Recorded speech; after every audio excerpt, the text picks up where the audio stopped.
Born in 1953 on a farm in Red Bud, Illinois, Enzenauer claims he did not always want to be a soldier, but the photographic evidence suggests otherwise. Moving to a suburb of St. Louis, Missouri, he claims he did not dream of being a West Point cadet, but the photographic evidence suggests otherwise.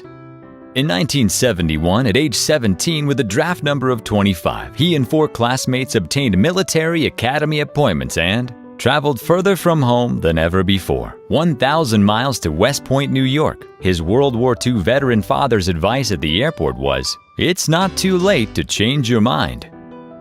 He arrived in July 1971 at a weight of 125 pounds. During Beast Barracks with combat load training and hazing at meals, he promptly dropped to 105 pounds, a fact his mother decided to mention to the superintendent. His first indication of this complaint was polite inquiries by upperclassmen. "Mr. Enzenauer, are you unhappy here?" Fortunately, the remaining summers offered cool stuff: foreign travel, building stuff, Russian language, and airborne school.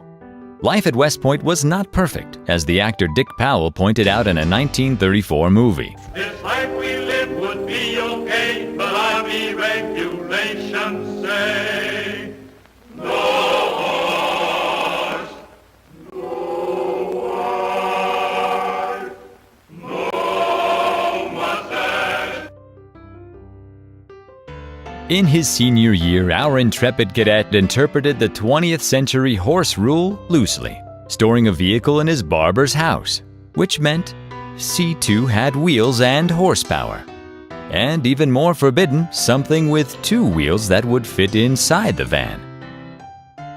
Academics were his strong point. With a major of nuclear engineering, he was a star man, finishing as a distinguished cadet, graduating 19th in his class. On branch selection day, his class rank enabled him to head straight to medical school, 4 years on active duty with no oversight. So Second Lieutenant Enzenauer, with horsepower already checked off his list, could move on to Phase 2, the mustache, with a beard and long hair thrown in for good measure. By his promotion to First Lieutenant, he had matured to settle for just a small mustache.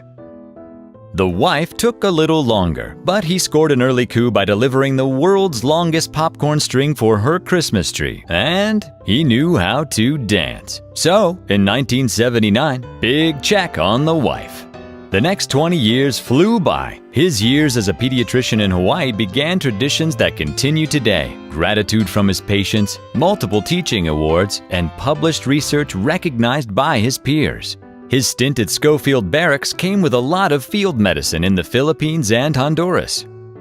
A group surgeon assignment with the 101st at Fort Campbell turned him into the strack soldier he is today.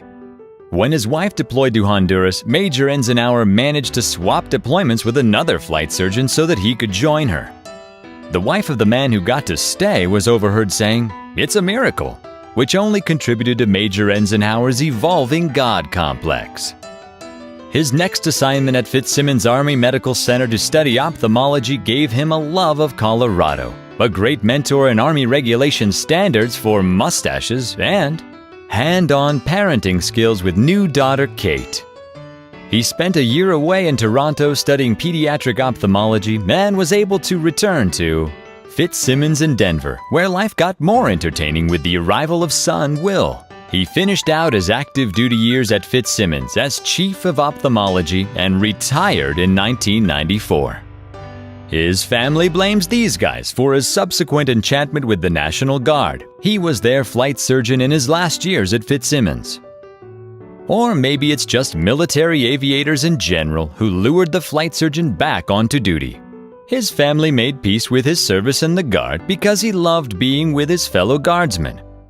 Caring for his fellow guardsmen. Seeing new places and caring for people, especially children.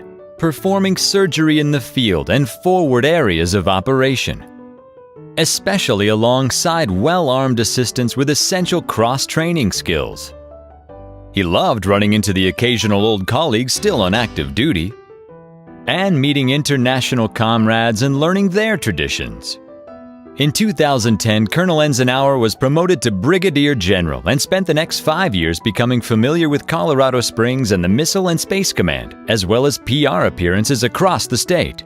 Lots of PR appearances. So many that after November 7th, as a courtesy to the Colorado Guard, life-size foam board cutouts of General Enzenauer will be available from www.prenzenauer.com for just $19.95. But wait, you'll also receive 2 additional artistic versions.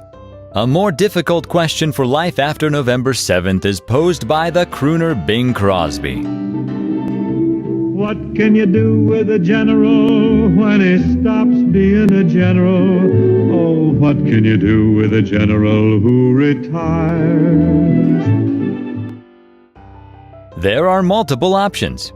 He could give tours at West Point, sing in the West Point Alumni Glee Club, sit in a bar at Waikiki to prove that Special Operations medical personnel are so tough they can coolly order a drink with an umbrella, find cool civilian uses for field equipment, or best of all, put all those uniforms to use whenever one of these guys are unable to make a photo shoot.